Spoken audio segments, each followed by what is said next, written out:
So let's call them the liberal elements of the regime. People who want diplomacy, people who want to talk it out and resolve issues through dialogue. But they are not the people in charge. Apart from ground forces, everything can be done. You want to bomb Pickaxe Mountain?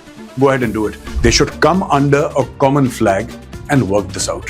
An end to the war will eventually mean the defeat of the regime. If they cannot defeat the regime in Tehran, this problem is going to come and bite them in the back again. US does not have, short of using a nuclear weapon, and I'm just saying this academically,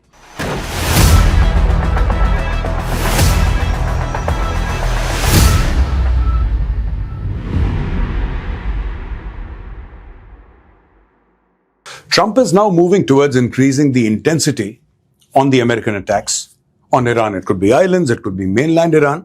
But Trump is going absolutely gung-ho on this. And there has been a certain amount of blow hot and blow cold as far as Donald Trump is concerned. He speaks about airstrikes. He speaks about finishing off Iran, quote unquote. And then he says, we must have a deal with Iran. But now slowly and slowly, I think it's dawning upon Donald Trump that you can't reason with the regime in Tehran.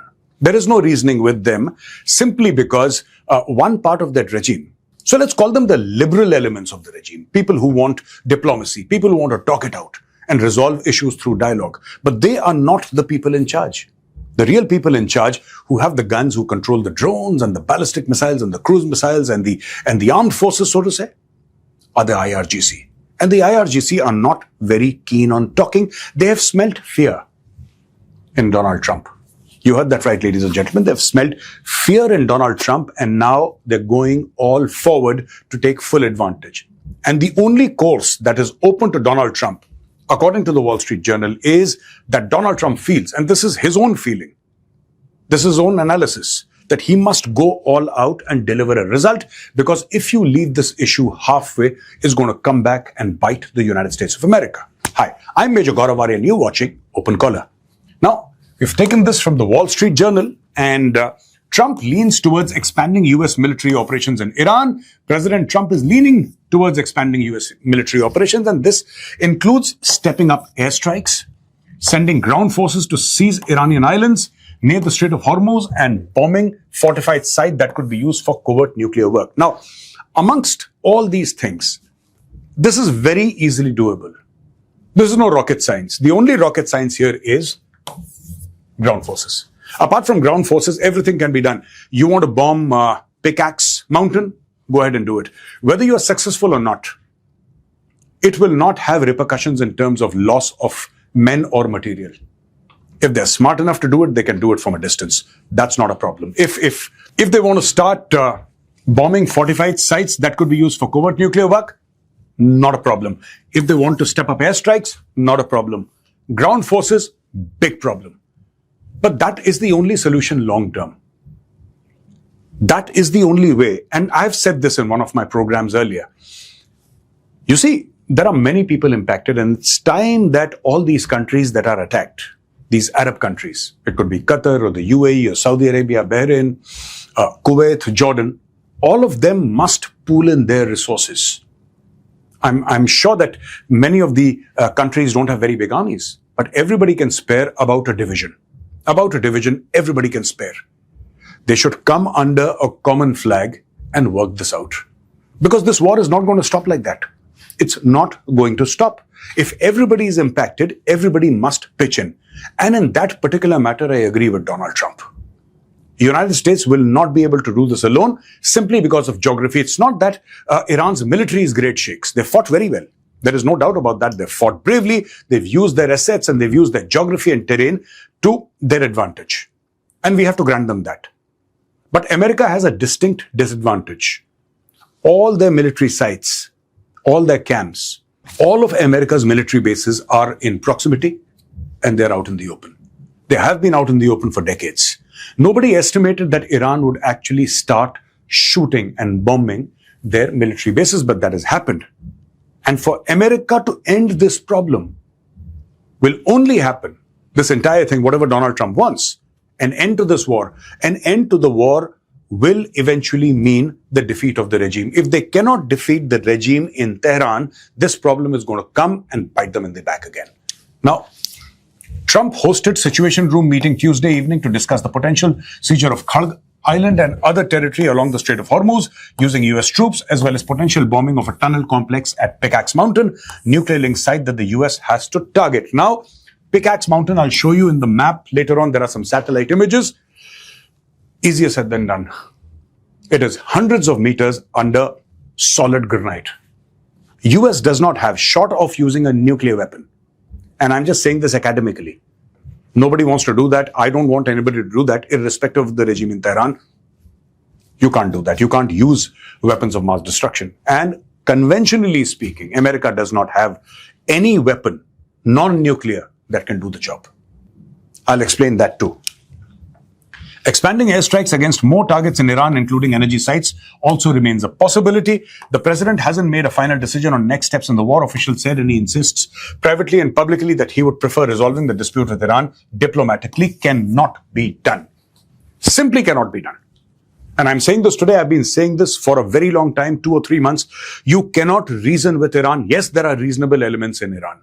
Yes, there is IRGC, the foreign minister of Iran, who's a reasonable man. Yes, there is Ghalibaf, who's a reasonable man. Yes, there is Pezeshkian, who's a reasonable man. But they do not control the guns. They do not control the drones. They do not control, the IRGC. They control none of this. So they can sign on any document. They recently signed a document along with, Masood Pezeshkian and Donald Trump. They signed the ceasefire agreement. And it was signed remotely. But the American team, led by J.D. Vance, and then the Iranian team, they were there in Switzerland. And the presidents of both the countries signed a deal. And Iran violated that deal. Actually, Iran violated that deal by shooting at tankers. Iran had promised that for 60 days, there would be no stopping anybody. People would be free to go and come through the Strait of Hormuz. And Iran would have nothing to do. After 60 days, Iran would work out a mechanism, or within these 60 days, Iran would work out a mechanism by which the traffic would be controlled. And everybody said, okay, we agree to this. And then the IRGC started firing. So the people who are signing the deal are not the people who control the forces. Like, for example, if Donald Trump signs an agreement, he's the commander-in-chief of the armed forces of the United States of America. Whatever he says, the generals have to do. Now, look at it in the Iranian context, and let's assume that Trump is Iranian. Think about it for a minute, hypothetically. Donald Trump is Iranian. He's the president of Iran. He signs a deal with the Americans.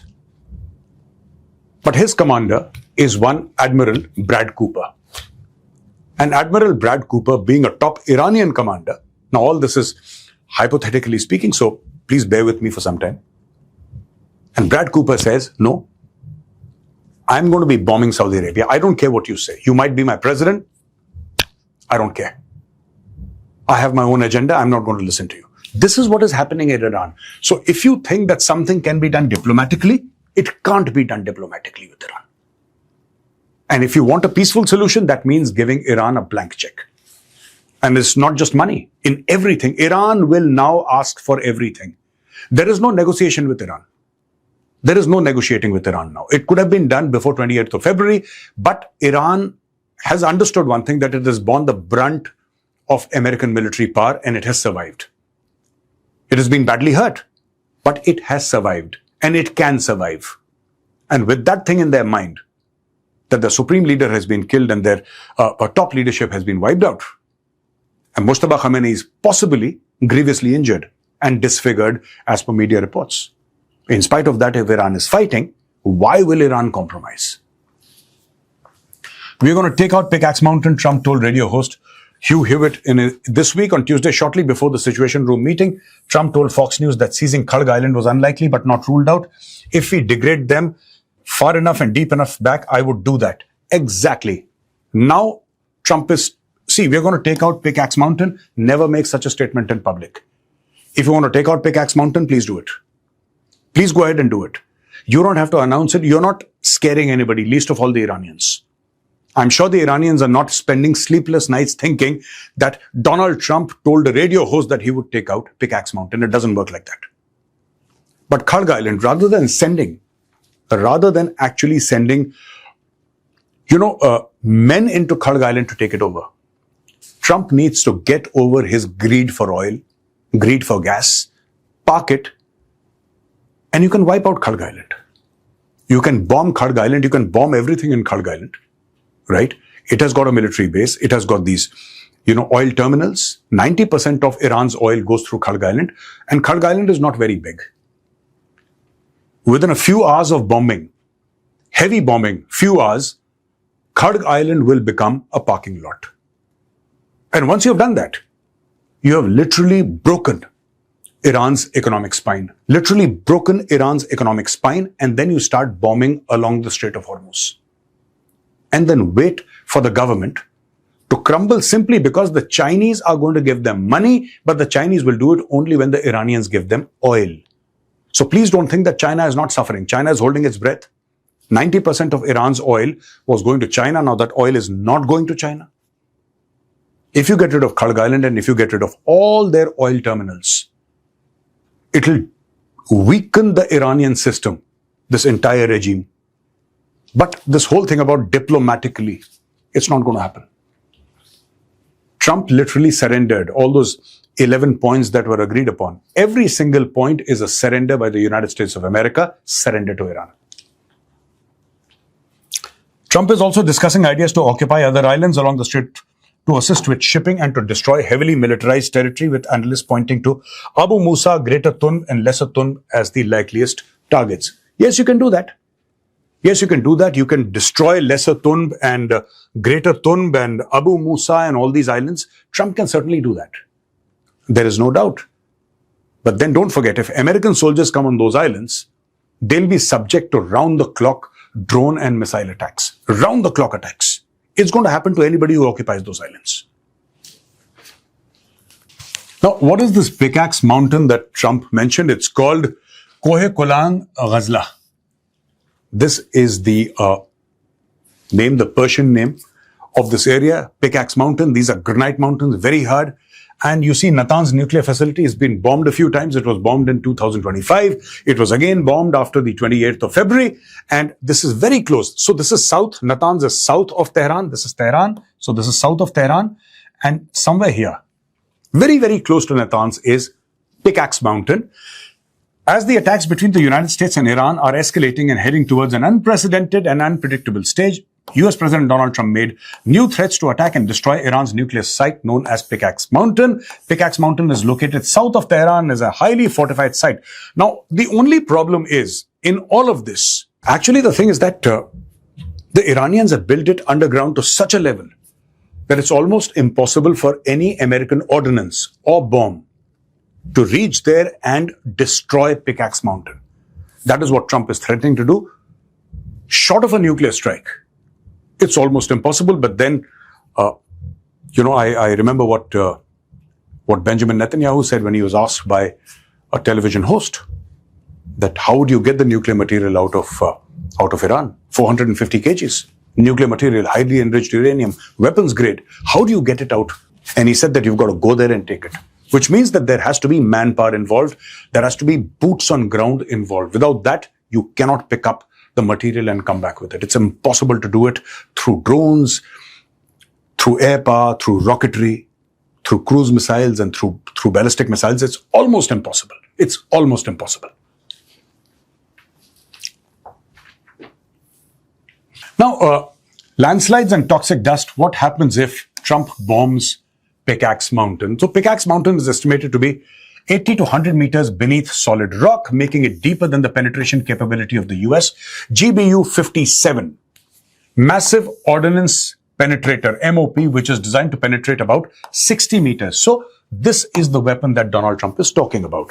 It weighs about 13 tons and has over 2 tons of explosives. It's dropped from an aircraft.